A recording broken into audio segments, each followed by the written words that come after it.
Welcome back to another technical deep dive here in the debug zone.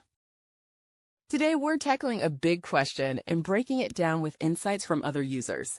Hopefully this clears up some misconceptions and helps you get the answer you need. So buckle up, stay a little curious, and let's jump right in.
And that's a wrap.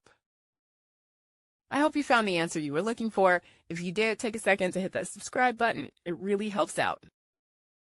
And let me know in the comments which solution worked best for you. See you next time in the debug zone.